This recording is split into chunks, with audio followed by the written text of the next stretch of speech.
तिसरी ते नववीच्या विद्यार्थ्यांची 10 ते 12 जुलैला पायाभूत चाचणी होणार आहे।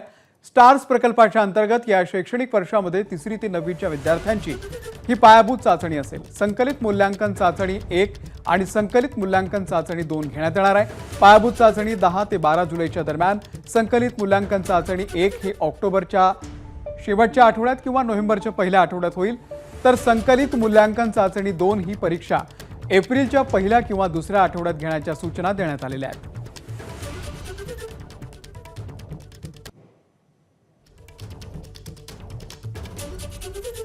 तर लेखी आणि तोंडी पद्धतीने या परीक्षा होणार आहेत।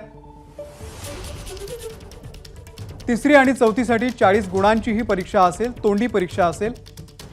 5वी आणि 6वी साठी 50 गुणांची परीक्षा, 7वी ते 9वी साठी 60 गुणांची परीक्षा। सर्व सरकारी स्थानिक स्वराज्य संस्था, त्यासोबतच खासगी अनुदानित शालांत परीक्षा त्या इयत्तेची गुणवत्ता मिळवली आहे का हे पाहण्यासाठी ही परीक्षा घेतली जाते। एबीपी माझा, उघडा डोळे बघा नीट।